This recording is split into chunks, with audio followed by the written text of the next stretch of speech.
On today's Newsmakers, we're tackling the plight of Armenians and the chaos that has unfolded since 120,000 innocent people were driven out back in 2023 from Nagorno-Karabakh, a small landlocked region in between Armenia and Azerbaijan.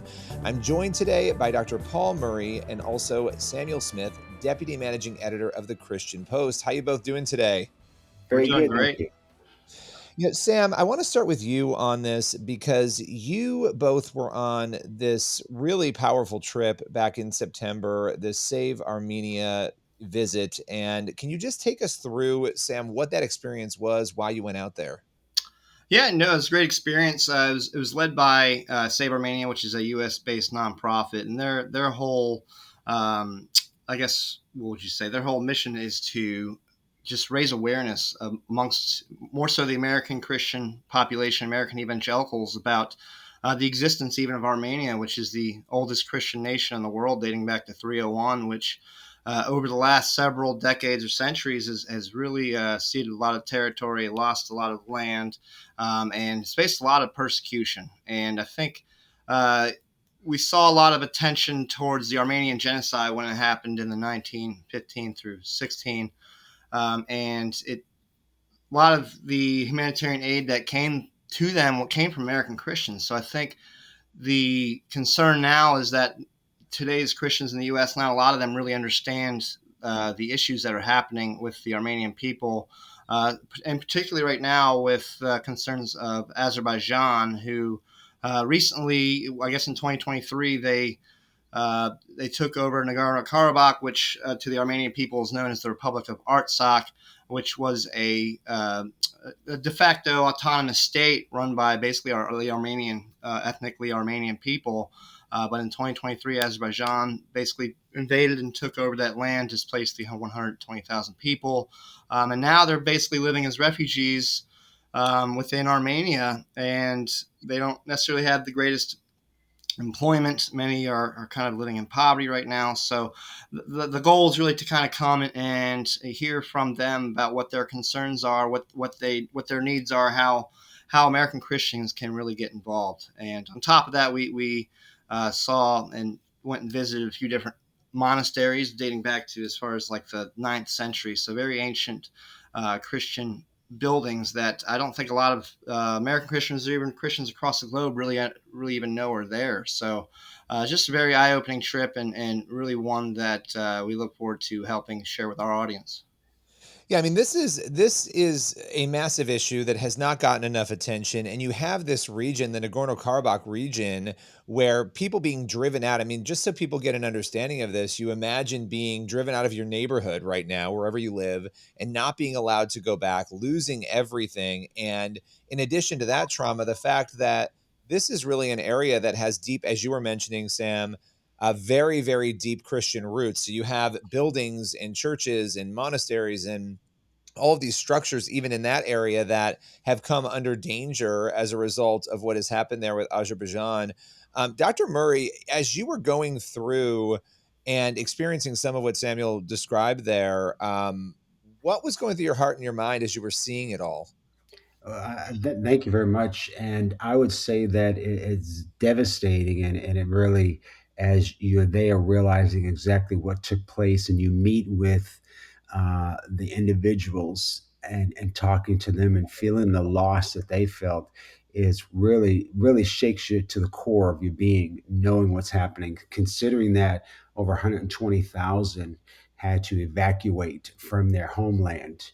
And Armenia is doing its best to resettle them, these displaced people, which has put a strain on the Armenian government, straining on housing, jobs, healthcare, and schooling. And it really is sad to see that all taking place.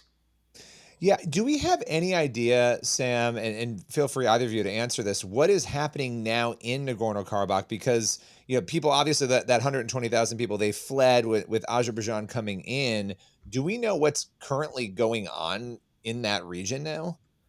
From what we've been told is that it's kind of a very closed region right now, so no one can really get in and to really observe what's going on. But they have a good indication that there is destruction of Armenian churches, Armenian neighborhoods. Whole neighborhoods are being destroyed. So what we're hearing, and what the main concern of the Artsakh people that we spoke to, is that they want some protection over their cultural heritage there, and there's real concern that it's being erased, and this would just be a travesty for the global Christian community as well, because these are some of the oldest Christian churches and buildings in the world, and if they're gone, they're irreplaceable. And it's one thing if it's a recent building, and but these are churches that date back to the early you know the 300. I would say, I'm not really sure how far back they date back in Artsakh, but they date back centuries, and they just really want to make sure that those buildings are protected. Yeah, yeah. Yeah. To add to that, of course, you have the virtual depopulated of the ethnic Armenians have been removed since September 2023. The Azerbaijan has reasserted full control over the territory. It has moved to integrate it administratively, changing place names, relocating Azerbaijani personnel, the military, into some zones, and also removing symbols of Armenian governance. Uh, Earlier this year, the Azerbaijan undertook legal proceedings against, I think it was 16 former officials from the former Nagorno-Karabakh authorities, ex-presidents, ministers, and there are accusations against them that include terrorism, war crimes, and Armenian human rights organizations have criticized really these trials that have taken place as lacking fairness and being politically motivated. And as Sam has mentioned, the demolition of former Armenian parliament buildings is a symbolic act of erasure. Observers have raised concerns about the fate of churches, cemeteries, cultural monuments, and whether Armenian heritage sites will be preserved or repurposed. So all of that is that we are aware of right now of what's been taking place over there. And also one of the things that the Artsakh and government and exile leaders that we spoke with had talked to about being something that they would like to see, even if they can't return to Nagorno Karabakh. They would like to see some kind of international observers that could be on the ground there to help protect their heritage, and to really detail what's going on there. So, as many people probably know, there was the peace deal agreement that was signed in August. That they just hope that still some of the finite details are being worked out, and will be worked out over the months and years. But the Artsakh representatives really hope that somehow there can be a push for some kind of international protection over this region. Why do you think why do you think so many people are quiet on this? I mean, there's been some media coverage, but obviously it's the Christian Post, Christian Broadcasting Network, some of the Christian outlets covering this. The rest of the world, it feels kind of quiet. And even when they do cover it, it sort of goes off in the distance. And you have obviously everything you saw on this trip, and we'll get into a little bit more of that in a moment. You saw the effects of this and how massive this issue is. Why, Dr. Murray, do you believe that there's been so much silence around this? I think from a geopolitical standpoint, we're seeing some positive things, as Sam mentioned, regarding the peace treaty that was mediated at the White House, signaling really an intent to ratify what's taking place.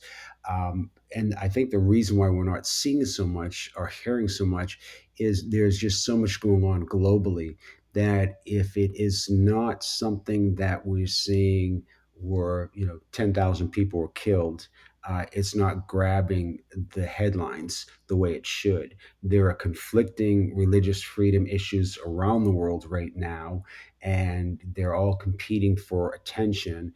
And unfortunately, Armenia being a smaller country, we're not hearing that.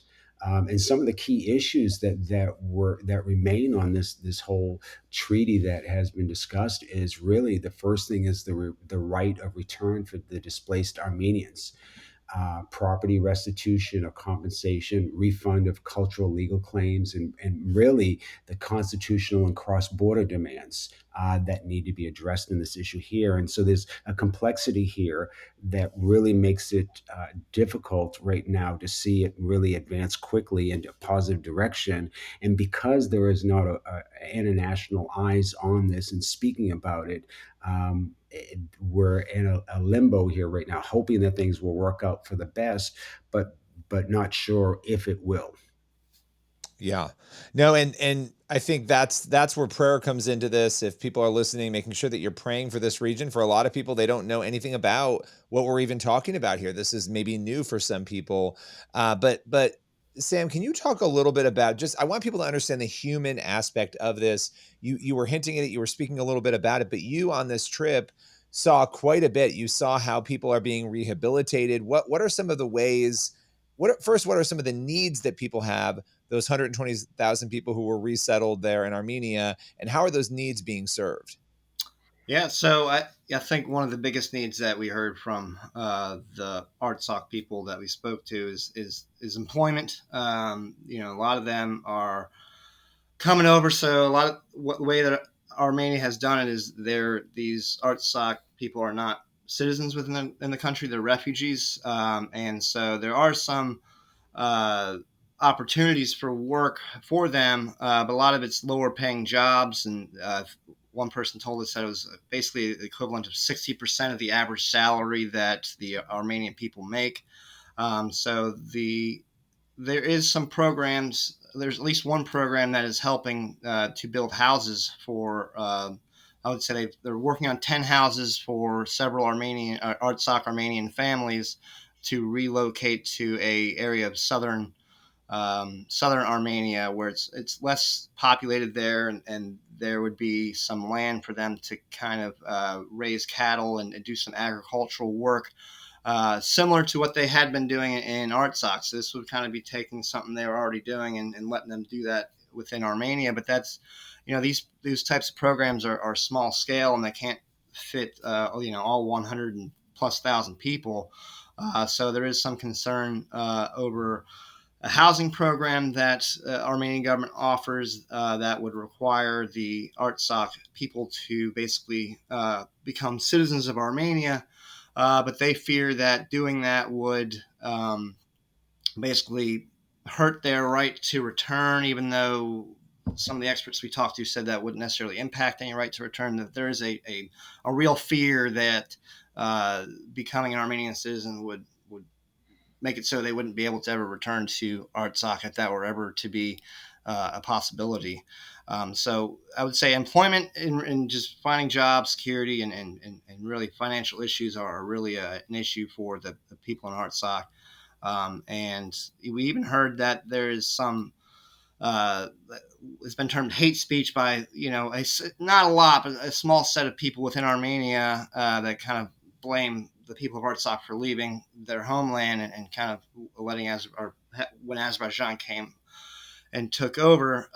But from the testimonies that we heard from the people who fled, they really had no choice. They either had to flee or they're going to risk, death. Those are the only two choices. So, really, just the social integration within society in Armenia. There's a lot left to be desired there. Well, my final question for both of you, and I'll come to you first, Dr. Murray. How did this trip change you? How did you leave this feeling and thinking maybe differently about the issue, or maybe even more deeply spiritually? Yeah, I would say that for me, it just sadly really just laid out exactly what is going on there. I had written about what took place back in September 2023. We mobilized the International Religious Freedom Roundtable focused on Armenia back in June of that year prior to it happening. Through my work, I serve as the International Vice President for the Global Peace Foundation focused on religious freedom issues.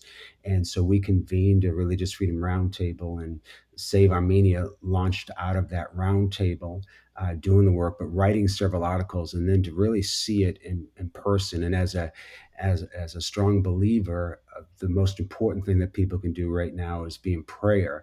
And I say that because one of the last places that we went to visit was a school that had children there, and they used music therapy, art therapy, and theater therapy to help these displaced children dealing with everything from PTSD to emotional issues, you name it, around the board, and to watch these children try to comprehend what has happened to their lives and to their families. We had a 13-year-old boy who his mother was pulled out of the house, was beaten, killed, and dismembered. And so here's a 13-year-old boy that knows what happened to his mother, and his mother is gone. And there are many stories like that, which is really tragic. So, really, we're calling for our communities of faith to be in prayer for all of these individuals, and prayer for a resolution, and also a supernatural intervention to step in to bring these people back to their homeland, and be back in there. So it really changed me. It solidified the fact that what we're doing is important, necessary, and that we need to keep a light on this, and speak loudly to this issue here. Absolutely. And Sam, what would you say for you in terms of how this has changed you, this trip and this visit?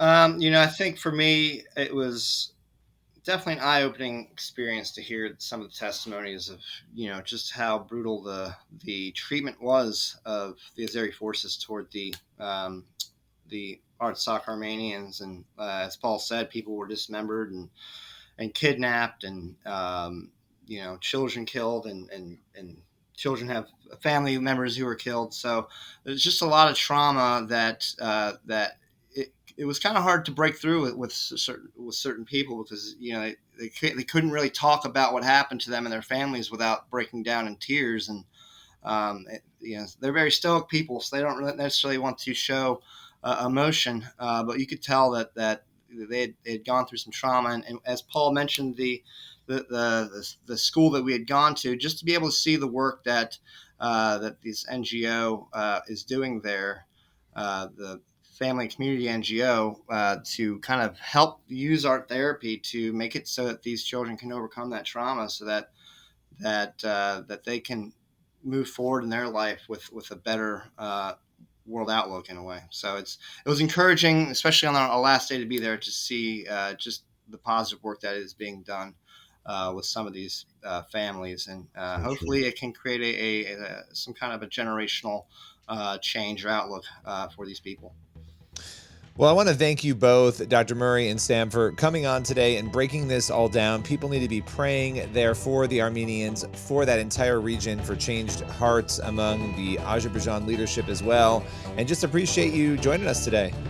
Thank you very Yeah, much. thank you, Billy. We appreciate it. Everyone else, make sure you tune in next week for another episode of The Inside Story. We'll see you then.